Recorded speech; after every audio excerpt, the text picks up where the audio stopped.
quickly do this.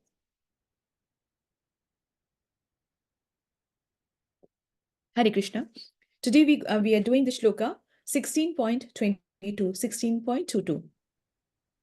एतैर्विमुक्त कौन्तेय तमोद्वारे स्थिरभिर्नरा आचरत्यात्मनः श्रेयस् ततो याति परं गतिम्. Once again. एतैर्विमुक्त कौन्तेय तमोद्वारे स्थिरभिर्नरा आचरत्यात्मनः श्रेयस् ततो याति परं गतिम्. तो इसके अंदर में एतेर विमुक्ता मतलब इनसे मुक्त होकर, किनसे मुक्त होकर के, पिछले श्लोक में बताया था ना कि काम क्रोध लोभ ये 3 द्वार हैं नरक के, बता चुके. तो इनसे जब मुक्त हो जाता है जो जीव, वो इन द्वारों पे नहीं घुसता है, इन द्वारों को बंद कर लेता है, इन 3 द्वारों से वो मुक्त हो जाता है. हे कुंती पुत्र, जब जीवात्मा इन 3 द्वारों से मुक्त हो जाती है तो क्या होता है?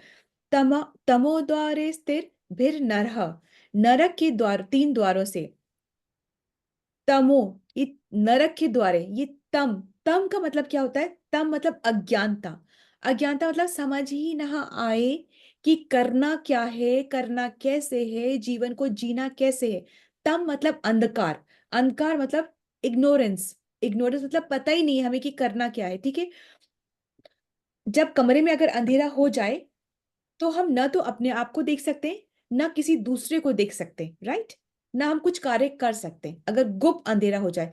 इसी तरीके से जीवन में अंधकार होता है, मतलब अज्ञानता होती है, मतलब पता ही नहीं करना क्या है. तब ना हम अपनी मदद कर सकते हैं, ना हम किसी और की मदद कर सकते हैं. ठीक है. तम का एक और मतलब क्या होता है? अधर्म को ही धर्म मानना, ये तम है. नहीं, जो मेरी मर्जी आएगी वही सही है, वही ठीक है, अधर्म है वो. अधर्म को धर्म मानना ये है तम. ठीक है. सो तम मतलब नरक का द्वार, अंधकार मतलब नरक का द्वार, वहां नीचे अंधकार ही अंधकार है. तो कहने का तात्पर्य है कि आज रथयात मना श्रेयस, आचरण करता है अपने लिए कल्याणकारी. जो दरवाजे को बंद कर देता है वो अपने लिए भी कल्याण करता है और दूसरों के लिए भी कल्याण करता है. ठीक है. ततो याति पराम गतिम, उसके बाद ऐसा करने पे क्या होता है? जो दरवाजे जिसने बंद कर दिए, 3 दरवाजे बंद कर दिए, तो क्या होता है? ये होता है कि उसके बाद वो परम गति को, वो मतलब मुझे प्राप्त करता है, वो मेरे पास आता है. इसमें कोई डाउट करना नहीं है, क्योंकि ये कौन कह रहा है? ये कोई भी एरा गहरा चलते हुए नहीं कह रहा है. कोई भी कोच, कोई भी life changer, life speaker, motivational नहीं कह रहा है. ये भगवान स्वयं खुद से कह रहे हैं. हम नहीं मानते तो ठीक है, फिर अपना बुरा करते रहो, आते रहो जाते रहो, आते रहो जाते रहो, मत मानो, मत मानो. ठीक है. नो फोर्स, नहीं करो. भगवान भी कह रहे नो फोर्स, नहीं मानना चाहते मत मानो, कोई दिक्कत नहीं है. फिर तुम आते रहो जाते रहो. ठीक है. तो तुम भलाई किस में है, समझदारी किस में है? सिर्फ बुद्धिमान व्यक्ति ही भगवत गीता की बातों को समझने की कोशिश करते हैं और उस पे चलने की कोशिश करते हैं. मूर्ख नहीं कर सकते. ठीक है. वो नहीं करते. तो हे अर्जुन, इन तीनों नरक के द्वारों से मुक्त पुरुष अपने कल्याण का आचरण करता है. आचरण कैसा करता है अभी पढ़ेंगे. आज वैसा आचरण करता है. क्या करता है? बंद करने के बाद करना क्या है ये भी तो सोचना है. इससे वह परम गति को अर्थात मुझको ही प्राप्त होता है. ठीक है. शास्त्रों को पढ़ना जरूरी है, समझना जरूरी है. क्यों?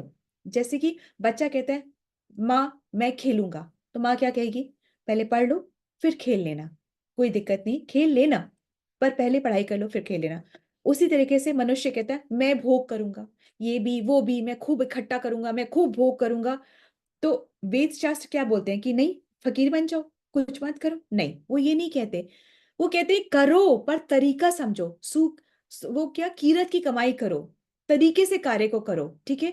वो ये शास्त्र कहते हैं कि एक तरीका बता रखा है, उस तरीके से करो. करना तो है ही. देखो फकीर जो होगा वो खुद क्या खाएगा, किसी और. फकीर मतलब कि जो भिखारी होगा, सपोजिंग से, जिसने कुछ किया ही नहीं है, जो लेजी होगा, वो खुद के लिए क्या करेगा और वो दूसरे के लिए क्या करेगा. ठीक है. तो करना है पर तरीका समझ के फिर करना है. ठीक है. So that. तो पिछले श्लोक में हमने क्या पढ़ा? हमने पढ़ा कि काम क्रोध और लोभ ये 3 द्वार हैं. ये 3 द्वार कहाँ के हैं? कहाँ के हैं? नरक के 3 द्वार हैं. ठीक है. ये नरक के 3 द्वार हैं. काम, काम का मतलब क्या होता है? देखो काम का मतलब, लस्ट का मतलब क्या होता है? लस्ट हम समझते हैं, लस्ट का मतलब स्त्री और पुरुष के बीच जो आकर्षण है, सिर्फ वही लस्ट नहीं है. माता जी, आर यू रिकॉर्डिंग? यस माता जी। थैंक यू माता जी। सो जो स्त्री और पुरुष में सिर्फ वो ही लस्ट नहीं है, परंतु हर वो चीज को करने की तीव्र इच्छा जो कि हमें भगवान से अलग करती है, वो लस्ट बन जाती है। जलेबी खाना अच्छा लग रहा है तो खाइए जलेबी, परंतु यदि उसको भोग लगा के खाते हैं तो वो स्पिरिचुअल एक्टिविटी बन जाती है। वरना वो आपकी इच्छा, एक इच्छा फिर दूसरी इच्छा, आज जलेबी खाना है, कल मालपुए खाने हैं, कल उस फला जाके के बनते वहां जाके खाने, फिर उसके बाद यहाँ से पुष्कर के मालपुए, ये फिर क्या होता है, ये यही चीजें में हम अपना समय पूरा खत्म कर देते हैं। ठीक है, अब यही चीज को स्पिरिचुअल बनाना है, ठीक है, पुष्कर के मालपुए बहुत पसंद है तो जाके खाइए, तो उसका भोग लगा के खा लीजिए, कहाँ क्या दिक्कत आ गई? ठीक है, तो ये चेंज कब आता है? ये चेंज तब आता है जब कोई वाइज होता है, इंटेलिजेंट को ही ये चेंज, ये चेंज एक्सेप्टेबल है, मूर्ख को ये चेंज एक्सेप्टेबल नहीं है। ठीक है, तो अब काम, ये हर इच्छा जो कि भगवान को, हर वो चीज जो भगवान से दूर करती है वो है लस्ट, वो है काम। अब काम अगर पूरा हो, इच्छा अगर पूरी हो जाती है तो क्या आता है? तो क्या आता है? तो क्या आता है? इच्छा पूरी हो गई तो लोभ। क्या होता है? लोभ आता है, लोभ आए। और दूसरी इच्छा उत्पन्न हो जाती है, वहीं की वहीं दूसरी इच्छा उत्पन्न हो जाती है। ठीक है, ऐसा होता है। और अगर इच्छा पूरी नहीं हुई तो गुस्सा, क्रोध। क्रोध। क्रोध क्रोध आता आता है। तो ये तीनों द्वार हो गए ना, काम क्रोध लोभ, ये तीनों द्वार से हम कहाँ कहाँ की एंट्री लेंगे? है। नरक की एंट्री लेंगे। ठीक है, तो अब क्या करना चाहिए? तो कहने का तात्पर्य क्या है? ये काम, ये इच्छा जो है, यही मेन कारण है, इसको प्योरीफाई करना है। ठीक है, तो क्या करना चाहिए हमें? क्या करना चाहिए? काम को प्योरीफाई क्यों करना है? क्योंकि काम को प्योरीफाई नहीं करेंगे तो ये हमें असुर बना देगी, और असुरों की जगह कहाँ है? भगवान कहते हैं मैं सीधे नरक में पहुंचाता हूं उनको। डोंट यू वरी, मैं पहुंचाता हूँ। मत सोचो कि मैं इतना क्रूर हूं, ये तुम कुछ भी सोच लो, पर इनको मैं नरक में पहुंचाता हूँ। ठीक है, तो एक्चुअली में अ, जब हम अपनी ये जो पाप करने की प्रवृत्ति सब में है, ऐसा नहीं कि कोई शुद्ध है। पाप और पुण्य, अच्छा बुरा, असुर देवता दानव, सब हमारे अंदर ही है। तो पाप करने की प्रवृत्ति सब में है, ऐसा कोई नहीं है जिसमें पाप करने की प्रवृत्ति नहीं है। ठीक है, क्योंकि हमारी जन्मों की कंडीशनिंग है, तो हमारे पास वो प्रवृत्ति है। परंतु जो अपने आप को पाप करने से बचा पाता है, वो फिर महाफल को प्राप्त करता है। महाफल क्या है? भगवान के का सान्निध्य, भगवान की सेवा, उसको वो पा सकता है। ठीक है, जो पाप करने की प्रवृत्ति, इसका मतलब क्या है? क्या है पाप करने की, क्या है पाप, क्या है? जो वही 4 रेगुलेटरी प्रिंसिपल्स हैं जिनको हम नहीं जब करते हैं तो वो पाप बन जाते हैं। मतलब अवैध संबंध, एक्स्ट्रा मैरिटल अफेयर्स, ये पाप की श्रेणी में आता है। शराब, मांस, मदिरा, शराब, मतलब इंटॉक्सिकेशन है, जुआ खेल, किसी भी तरीके का जुआ, किसी भी तरीके की gambling, meat eating, intoxication, extra marital, ये सारी जो 4 रेगुलेटिव प्रिंसिपल्स है ना, ये क्या है? ये जब हम इनको फॉलो नहीं करते तब हम पाप करते हैं। ठीक है, उस इन पाप से अपने आप को बचाना है, और शास्त्र के नियमों को का पालन करना है, उसके अकॉर्डिंग ही जीवन को चलाना है। मन को ये अच्छा लगा तो मैं करूंगा, इससे हमारा उद्धार नहीं होगा। अच्छा, मन को अच्छा लग क्यों रहा है? क्योंकि कभी ना कभी हमने उसको टेस्ट करा है, इसलिए अच्छा लग रहा है। यदि आज मुझे रसगुल्ला पसंद है तो क्यों पसंद है? क्योंकि कभी ना कभी मैंने उसको चखा है, इसलिए आज मुझे जब कोई बोलता है रसगुल्ला खाओगे तो आंखें चमक जाती है। क्यों? क्योंकि हमने उसको चखा है, इसलिए आज पसंद है। इसी तरीके से जो पाप करने की प्रवृत्ति क्यों है? क्योंकि हमने उसको करा है कभी, इसलिए हमें उसमें टेस्ट आता है अभी भी। ठीक है, परंतु जैसे जब हम, अगर सपोजिंग किसी को डायबिटीज है तो डॉक्टर कहता है कि तुमने रसगुल्ला नहीं खाना है, चाहे तुम्हें कितना भी पसंद क्यों ना हो, तुमने नहीं खाना है। तो अब हम जब इस जगत में आए हैं, जब हमें ये बॉडी मिली है, तो मतलब हम में काम वासना है, इसलिए हमें बॉडी मिली है। बॉडी है मतलब काम वासना है, मतलब पाप करने की प्रवृत्ति है, मतलब हमने गलत कार्य करे हैं, इसलिए हम इस बॉडी में आए हैं। इसमें कोई शंका की बात है ही नहीं। तो अब हम बीमार हैं, मान लीजिए कि हम बीमार, मतलब सोच लीजिए वाला नहीं, एक्चुअली में सच में हम बीमार हैं। और इस बीमारी की दवा क्या है? इस बीमारी की दवा है नाम जपना। ये कहाँ दे रखा है? शास्त्र में दे रखा है। जिस तरीके से डॉक्टर कहता है कि अभी तुम बीमार हो, डायबिटीज है, मीठा नहीं खाना है, चाहे तुम्हें मन में कितना ही अच्छा लगता हो, तुम्हें कितना ही टेस्ट नहीं खाना है, तभी तुम ठीक हो पाओगे। इसी तरीके से अभी हम बीमार हैं। बीमार प्रूफ क्या है? क्योंकि हमें बॉडी मिली हुई है। जब जिसको बॉडी मिली है मतलब उसमें काम वासना है ही, ये पक्की बात है। तो अभी हम बीमार हैं, यदि हम ठीक होना चाहते हैं तो शास्त्रों की पद्धति से नाम जप करना है। ठीक है, इज दैट ओके? तो भगवान की आज्ञा को जो नहीं मानते हैं वो आसुरी होते हैं। Simple, it is as simple as that. ठीक है, मानव जीवन, जो हमारे मानव जीवन है, यही एक ऐसा दरवाजा है जिसके से हम इस जगत से निकल सकते हैं, बाकी और कोई नहीं है। सिर्फ ये मानव जीवन ही एक ऐसा दरवाजा है जिससे हम भौतिक जगत से निकल सकते हैं, और इस बात को बुद्धिमान व्यक्ति ही समझने का प्रयास करता है। मूर्खों की लेवल की तो बात है ही नहीं है। ठीक है, तो कहने का तरीका है कि 3 दरवाजों को बंद करना है और फिर अपने आचरण को विधि के अनुसार करना है। विधि मतलब, देखो ऐसे तो हम जैसे भी नाम लेंगे ना, उठते बैठते सोते खाते हम जैसे भी भगवान का नाम लेंगे तो फायदा होगा ही होगा।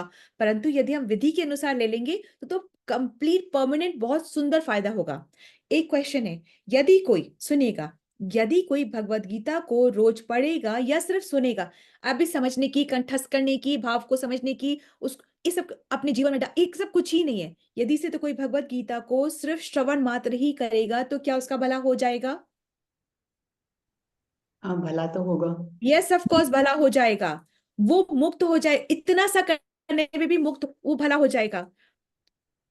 सिर्फ केवल भगवत गीता सुनने से ध्रुव लोक की प्राप्ति हो जाती है। ठीक है, ध्रुव लोक की प्राप्ति हो जाती है। तो अब अगर इतना बड़ा बेनिफिट हमें मिल रहा है, देखिए अगर हम भगवत गीता को समझेंगे तो बात ही क्या है, मतलब बात ही क्या है। परंतु यदि हम भगवत गीता को सिर्फ पढ़ी सुन ही रहे हैं ना, सिर्फ सुनने मात्र से, आप सिर्फ सुनने मात्र से भी आपका बहुत भला हो जाएगा। तो जब इतना बड़ा बेनिफिट हो रहा है तो हम थोड़ी सी अपनी इंद्रियों को तो कंट्रोल कर सकते हैं ना।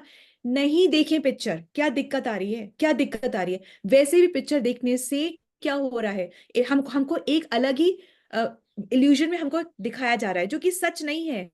जो कैरेक्टर्स वो जो जी रहे हैं उनकी उनकी कहानी भी नहीं है, ऐसा नहीं है। वो बिल्कुल हमको झूठ दिखाया जाता है, और झूठ दिखा के हम उसी से प्रभावित हो जाते हैं और टाइम वेस्ट करते हैं। उस टाइम में हम बहुत कुछ और कर सकते हैं। अब ये आज कौन सा चैप्टर 16.22 में अगर हम बोल रहे हैं कि पिक्चर देखने में इतनी प्रॉब्लम है, यही अगर चैप्टर 1 के 1 में कहा जाता है कि भाई पिक्चर नहीं देखनी चाहिए, तो आप बोलते हैं आप भाई ऐसा है, आप अपना काम करो, हमें जो अच्छा लगता है हमें करने दो। ठीक है, अब इतनी दूर आकर के आप एटलीस्ट सुन तो पा रहे हैं, हम सुन तो पा रहे हैं। जब मैंने पहली पहली बार सुना था कि, तो लगा था लो पिक्चर भी ना देखें हम, ऐसा लगा था। ठीक है, परंतु आज लगता है कि what a time waste it is. ठीक है, एंड वो भी हमें भ्रमित कर रहा है।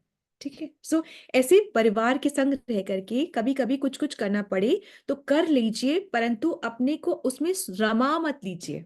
ठीक है ना, अब ऐसे भी मतलब लड़ाई नहीं करी परिवार में, हम नहीं करेंगे, नहीं, करना पड़े तो कर लीजिए, पर सत्य को याद रखते हुए फिर करिए, उसमें खो मत जाइए, रम मत जाइए। ठीक है, सोना थोड़ा सा छोड़ सकते हैं हम, है ना, क्योंकि बिना सोना छोड़े छोड़े तो हमसे भक्ति होगी नहीं, क्योंकि दिन पूरा भरा पड़ा रहता है।